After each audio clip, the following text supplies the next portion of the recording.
What's going on, everybody? Talos Grim here, bringing you another collection of replays recently. This is one of the new maps that I'm sure that everybody's seen. It's just simply called Britain.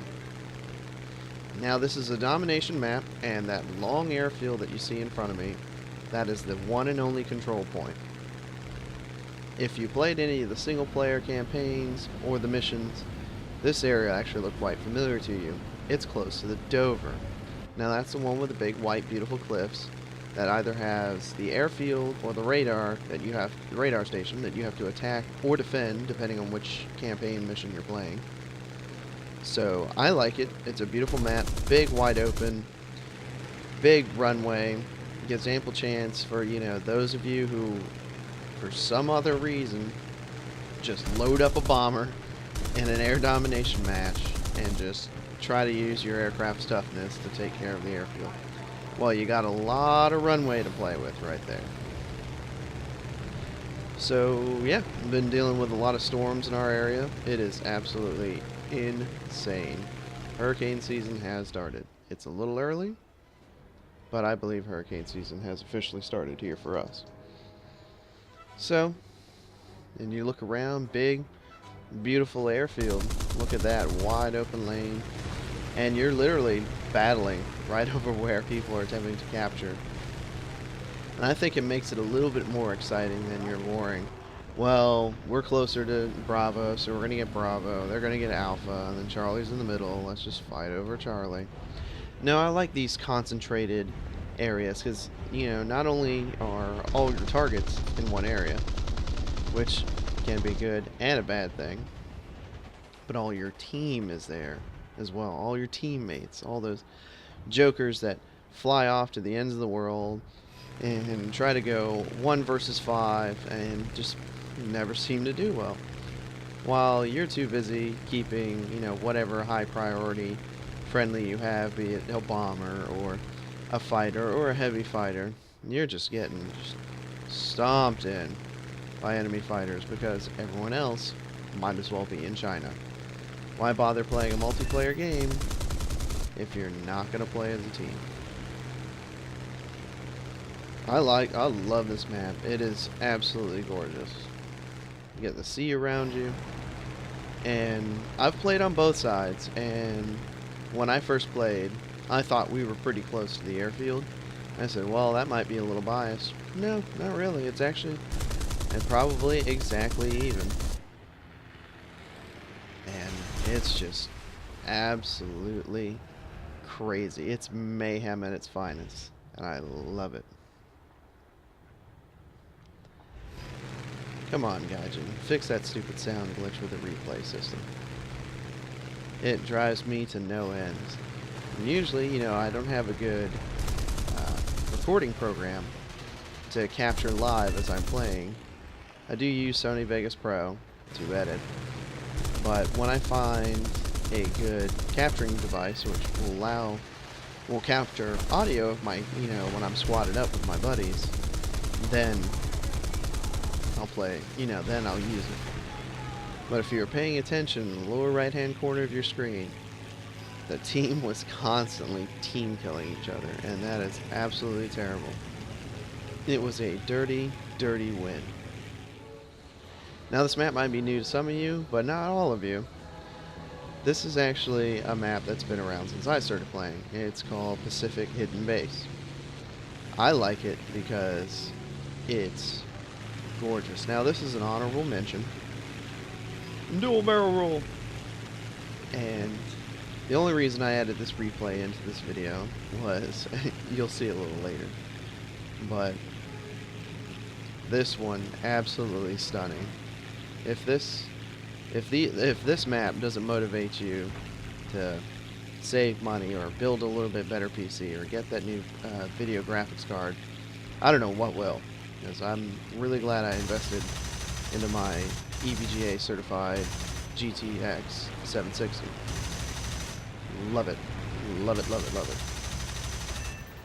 So flying the Tier 2 Ishak I-16. Now here's a little bit of trivia for you. The Ishak is a nickname the fighter pilots came up for it. it means either donkey or mule, but, you know, sort of stubborn four-legged animal that plods along at its own pace. And that's what the Soviet fighter pilots named it. And whether it's good or bad, that's up to you. So now I'm on this guy's tail, and here, sign up for the Michael Bay experience.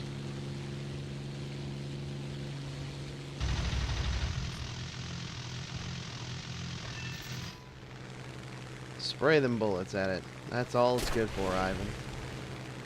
It's a nice little turn fighter. It's, I'd say, between turn and energy fighting. You can get around aircraft at low, medium, but you start suffering at high speeds.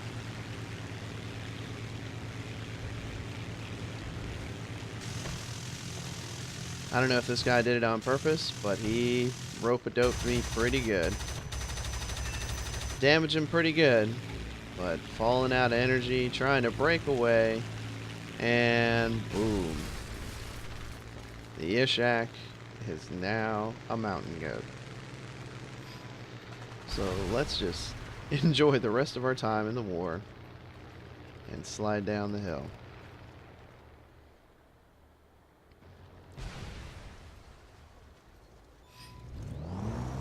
Now we're into the Lag 3-336. This is a Tier 2 aircraft lag, and one of my favorites ever since you had to start moving away from the very maneuverable, very fast rate of firing machine gun biplanes, the I-15s that fly like UFOs and can turn it around on a dime. This one and the first Lag 3, you'll get the green one. I can't remember exact numbers, and I'm not going to cause a debate in the comments below, but this one I love. It's the blue. Man, that blue camouflage looks really great. It looks more of a stunt aircraft than it does a fighter.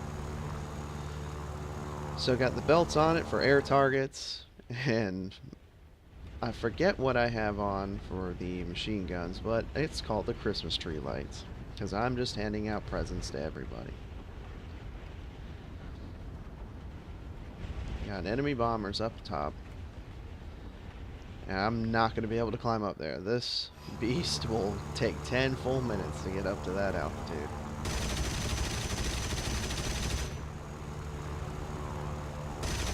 Come on, comrade. Where you run to? Ivan has presents for you. Come here.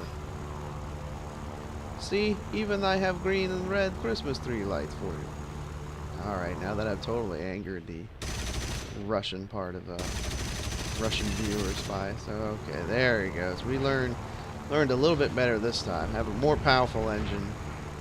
Don't waste so much energy before trying to climb.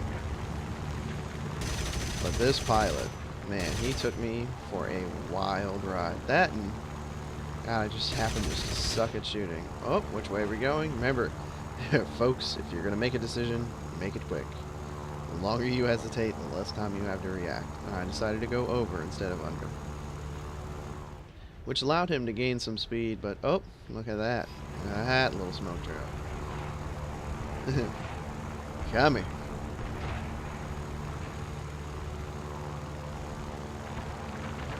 Where you run, comrade? Ivan has presents. Oh, so close, so close. I don't know how I didn't take damage. But for you, you dirty Yank, the war is over.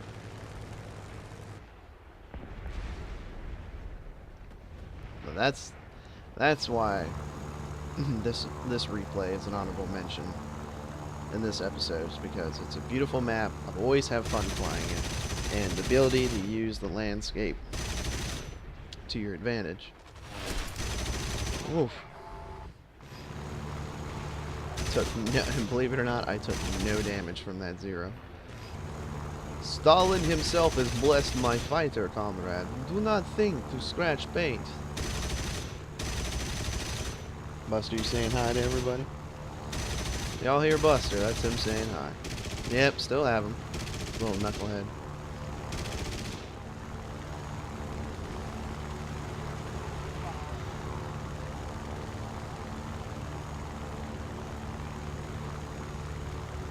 Chase him down to the ends of the earth.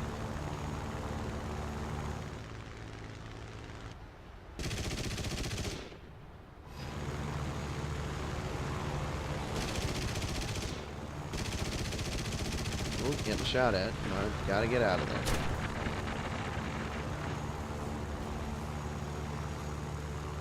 I want to say it was a P38 that was on me, the P38G. So I'm trying my best to get them to where they're not great turners at all. You know, that's the bane of their existence with the big old V12 Allison engines, the super turbocharged monstrosities. God, those things are so fun to fly. Yep, that's a P38 back there. So I'm taking them on a little joyride, bringing them back over to our friendly base. And there it is. Alright, now hopefully our hack can get something on him. Either that or friendly that's taking off. There he goes, he got damaged. He's on fire, throw some more rounds into him.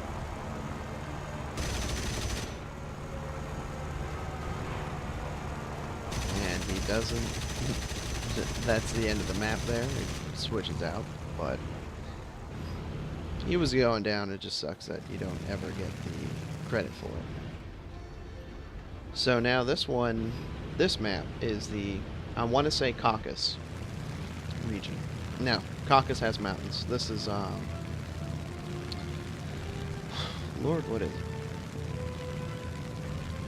I couldn't tell you, but it's one of the new ones. Now, you'll be able to tell a new map from an old one by the sheer fact that if the entire combat area is flat, like a pancake, there are no buildings higher than 2-story, and no interesting terrain features other than farms, you are in a new map. Now, whether Gaijin is doing this to introduce tank battles and with mixed fightings, either that or just simply recycling the maps. Big flat open maps like this would make sense for tanks.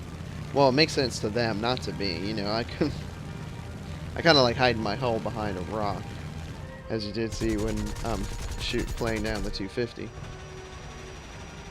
So this is the Zero, the Japanese Tier 2 fighter. This is the first Zero I researched, and this is the, out of the Tier 2 Zeros, this is the slightly less powerful one. It has the same armament, same fuel time, just the engine power is a little lacking, and it still turns really very well, but not as sharp as the second Zero in the lineup. So I'm doing something very stupid. Let's sit behind an enemy bomber and shoot at him with my little 20mm. Now the Japanese 20mm, they just don't feel the same like an American 20mm or the Russian 20mm. That guy got a good burst on me, took out my elevator, got a good hit in the tail. Good shooting, and a lag too, which is amazing. I always had a hard time shooting at zeros in my lag, but he got me right at the right time. And one of my buddies and I used to say when the first Halo came out, everybody dies, everybody dies. So nothing about it to get upset about. Just get into the now better version of the Zero in the Tier 2 lineup. Now I'm starting to really begin to like these aircraft. As I stated before previously, I never played the Japanese until Gaijin had their year-long premium time on sale for 50%, so you spent half of the Golden Eagles required to get a full subscription. So at that point I said, well, got all this time, you know, never played them before, let me try it. And folks, you are going to suffer at Tier 1. I'm so sorry. But Gaijin, oh my god, they need to do something about that. The A5s, the only one that's really worth a dang is, I want to say, the KI EP43, and that's the very first one. And it has just little tiny machine guns, and the Japanese were obsessed with these little machine guns. And you don't get anything that packs quite a powerful punch until you get into the Zero lineup in Tier 2. But yeah, one thing I do hate about flying the Japanese, though, is that when I have a target, and I've either brought them down, or, you know, managed to damage them enough to where I have the ability to sit on their tail and pump round after round into them, hoping they blow up while watching my rounds sparkle just completely uselessly across the rear of their aircraft. I love those teammates that just always manage to completely blacken my wing with one either 50 caliber shot or higher. And you will definitely notice it a lot more, that your aircraft is a lot more fragile. And the Zero lineup, they weren't tough. They didn't have self-sealing fuel tanks. They were very light, and they were very fast and maneuverable, but they just never ever had the armor plating or the advancement technologies. All that stuff was weight, and with most of Japan's air power coming from their naval units, being able to fly hundreds of miles across the Pacific without refueling, fight, and then fly back to your home carrier, you needed a lightweight aircraft that used very little fuel. And for you, Yank, the war is over. But they're very good survivable aircraft. There's many times I've been in a furball and simply just managed to outturn everybody and not get hit. Such as that, you know, that aircraft just flew by me, you know, guns a-blazing. Saw him coming, was able to dip out of the way. Sorry about your wing, bro. But all I can say is, this is the 10th episode. Big old double digits. 1-0. Can't wait to get to triple digits. Hope you guys have enjoyed it. Let me know in the comment section below. What would you like to see? I got a couple more episodes planned in the pipe. But that can easily change if you guys simply just yell out, we want more tank action, we want more bomber action, we want more this, we want more of that. Let me know. And of course, get team killed in arcade. But other than that, folks, have fun at what you're doing. If you're not having fun, don't bother playing. Sit down, take a break, and enjoy. This is Talus Grim, signing out.